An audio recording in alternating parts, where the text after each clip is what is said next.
রাত 12টার দিকে রান্না করে খেলাম। কী রান্না করলাম সেটাই দেখাবো আপনাদেরকে আজকে।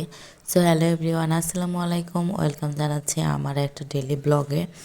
এই যে সকালবেলায় হচ্ছে আমার আম্মা জানতো এত সুন্দর করে পড়ালেখা শুরু করেছে, বিশ্বাস করেন ওর কিন্তু এগুলো ফার্স্ট টাইম লেখা। এর আগে আমি ওকে কখনোই লেখা শেখাই নাই। তো এই জন্য ওকে ভাবতেছি একটু একটু করে আস্তে আস্তে লেখাগুলো শিখাই দিব। ও কিন্তু মাশাল্লাহ অনেক সুন্দর করে লিখতে পারছে। ও আমাকে বলতেছিল যে মা একটু দেখাও সবাইকে আমি কেমন করে লিখছি। তো বললাম যে ঠিক আছে। আমার কিন্তু এই ভিডিও করার সময় কারেন্ট ছিল না, রুমে অন্ধকার ছিল। তো যাই হোক, ও তারপরেও হচ্ছে দেখাবেই। তো ও হচ্ছে বলতেছিল যে মা আমি স্কুলে যেয়ে দেখো কত লেখাপড়া শিখেছি। আমি বললাম হ্যাঁ মা, তোমার জন্য অনেক অনেক দোয়া করি। তুমি অনেক কিউট, মাশাল্লাহ তুমি অনেক সুন্দর করে পড়াশোনা করতে পারবে। তো বলতেছে হ্যাঁ মা তুমিও কিউট। যাই হোক, ওর কথা শুনে আমার অনেক হাসি পেল। আপনাদের ভাইয়া এই যে কেকটা নিয়ে আসছিল, ও হচ্ছে রংপুরে গেছিল, সেখান থেকে নিয়ে আসছে মেয়ের জন্য। আমার মেয়েটা জানেন কেক অনেক পছন্দ করে, তো সেজন্য ওর জন্য একটু কেক নিয়ে এসেছিল।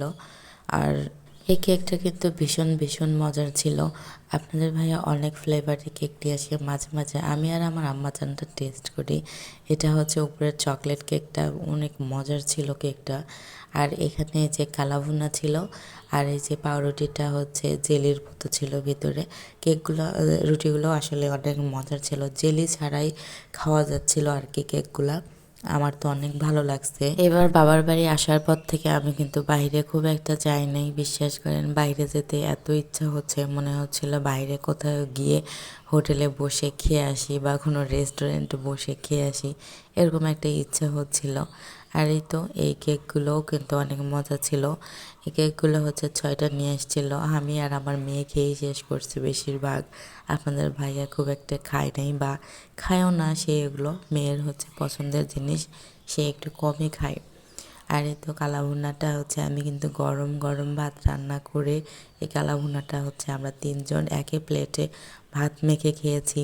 শেষ করেন, একই প্লেটে ভাত মেখে খেতে আসলে অনেক ভালো লাগে 3জনে। আমার মেয়েও হচ্ছে বলে মা আমার এইটুকু, আমিও বলি আমার এইটুকু। মানে 3জনে আসলে অনেক মজা করে খাই। মাঝে মাঝে অনেক ভালো লাগে যে হচ্ছে আমার মেয়েটা কত বড় হয়ে যাচ্ছে, ও শিখতেছে আসলে অনেক কিছুই। এগুলো দেখে অনেক ভালো লাগে, কারণ আমার মেয়েটা হচ্ছে যৌথ ফ্যামিলিতে থাকে না, একা একা এসে হচ্ছে বড় হচ্ছে। তো এই জন্য এই জিনিসগুলো ও শিখতেছে, ভালো লাগে আমার দেখে। এই যে রাত 12টার দিকে সে নাকি হচ্ছে মাছ ভেজে ভাত খাবে। ওইটুকু ভাত কিন্তু যতটুকু রান্না করেছিলাম অতটুকু ভাত শেষ হয়ে গেছিল। তো রাত 12টার দিকে আমি ভাত রান্না করেছি, সে নাকি মাছ ভাজি দিয়ে ভাত খাবে।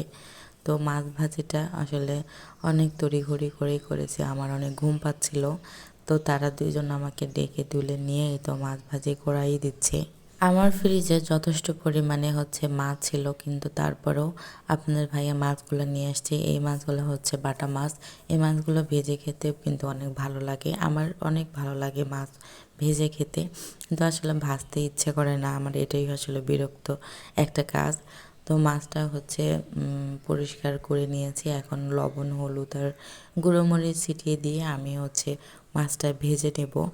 আর খাওয়ার সময় কিন্তু ভিডিও করা হয়নি, কারণ অনেক রাত হয়ে গেছিলো।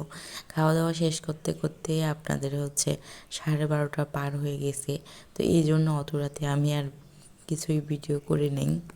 আমি যতবারই বলতেছিলাম এত রাতে আমি মাছ ভাজতে পারবো না, এগুলো কিন্তু ফ্রিজ থেকে বের করে মাছটা আমি ভাজছি। আর যতবারই আমাকে দোয়া দিচ্ছে যে আল্লাহ তোমার ভালো করবে, মাছটা ভেজে আমাকে খাওয়াও। তো এটা দেখে আসলে খুবই খারাপই লাগতেছে যে না, একটা মানুষ আমার কাছ থেকে খেতে চাচ্ছে, তো আমি তাকে কীভাবে এতবার না করি। তো উঠে আমি হচ্ছে মাছটা ভেজে দিয়েছিলাম। কি বলবো, আমি কিন্তু অনেক তাড়াতাড়ি ঘুমাই, রাত 10টার ভিতরে আমি ঘুমাই যাই।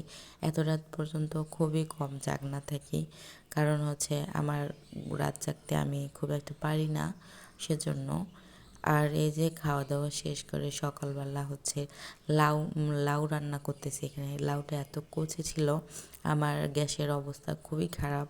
তো সেজন্য আমি রাইস কুকারে লাউটা রান্না করব, কারণ হচ্ছে গ্যাস খুব একটা ছিল না। বেশ কয়েকদিন হচ্ছে আমার চুলা একদম আস্তে আস্তে চলতেছিল।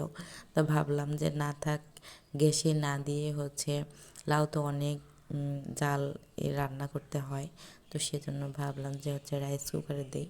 আর এখানে কারেন্টের চুলায় আমার কিন্তু ভাতটা উঠাই দিছি, কারণ আমার কারেন্টের চুলার হাঁড়ি পাতিল নাই, আমি এই পাতিলগুলোতেই রান্না করি। এই পাতিলগুলোতে ভাত রান্না করতে কিন্তু একদম নিচে লেগে যায়, খুবই বিরক্ত লাগে আমার এই জন্য। কিন্তু যেহেতু আমার হাঁড়ি পাতিল নাই, সেহেতু ওই পাতিলগুলোতে আমি টুকটাকভাবে রান্না করি, ভালো লাগে আর কি। কিছু করার নেই, ভালো না লাগলেও কিছু করার নেই, বা ভালো লাগলেও কিছু করার নেই, এই আর কি। এখানে আকাশটা দেখেন এত পরিমাণে খারাপ হয়ে আসছিল, মনে হচ্ছে বৃষ্টি আসবে। তো আকাশটা ওরকম খারাপ দেখে আপনাদের ভাইয়া আসার সময় একটু স্যুপ নিয়ে এসেছিল। স্যুপটা আসলে আমি আর আমার মেয়ে হচ্ছে খেতে বসছিলাম, এখানে ওকে খেতে দিয়ে আমি হচ্ছে আমার নিজের জন্য একটু নিয়ে এসেছি। তো খাইতে বসে সে নাকি টিভি দেখবে, তো তার জন্য হচ্ছে একটু ওই যে টিভিটা অন করে দিয়ে আমি ওকে খাইতে বসাই দিছি। পড়াশুনোও করতে বলছিলাম, কিন্তু বলতেছে না আমি এখন পড়বো না। আসলে ওর বয়সটাও এখনও পড়াশোনার বয়স হয় নাই, তো তার জন্য খুব একটা চাপ দেই না আমি আমার বাচ্চাটাকে। ওকে কাছে কাছে বসে থাকতে হয় যখন ও টিভি দেখবে, যখন ও খাবে। তো তার জন্য ওর কাছে একটু বসেছিলাম, তা ভাবলাম আমিও যেহেতু বসে আছি, নিজের জন্য একটু নিয়ে এসে এখানে বসে থেকে খাই। তো এই তো আমার জন্য একটু বেড়ে নিয়ে আসছিলাম, আর আপনাদের ভাইয়ের জন্য একটু রেখে দিচ্ছিলাম। আবার খাবারটা দিয়ে সে বাইরে গেছিলো, তো তার জন্য ওর জন্য একটু রেখে দিচ্ছিলাম। আর আমরা মা মেয়ে দুইজনে বসে ওখানে টিভি দেখতেছিলাম আর চুপটা খাচ্ছিলাম। আসলে আমরা যখন হচ্ছে একসাথে থাকি তিনজনে, ভালো লাগে। যখন হচ্ছে বাইরে যাই, আমার হাজবেন্ড কেন যেন খুবই খারাপ লাগে বা ভালো লাগে না আমার। আমার স্যুপের ভিতরে আমি একটু টমেটো সসও দিয়ে নিয়েছি, টমেটো সস দিয়ে খেলে অনেক ভালো লাগে আর কি এই স্যুপটা। আর এই ভয়েসটা দিতে দিতে আমার হাজব্যান্ডও ঘুম থেকে উঠে গেছিলো, দেখে কেন জানি খুবই বিরক্ত লাগতেছিল। যাই হোক, আমার মতো কে কে এরকম করো, কেউ যদি সামনে আসো আসলে খুবই বিরক্ত হও। আমি খুবই বিরক্ত হচ্ছিলাম, কারণ সে সামন থেকে যাচ্ছিল না। তো এই ছিল আমার আজকের ভিডিও, সবাই ভালো থাকবেন।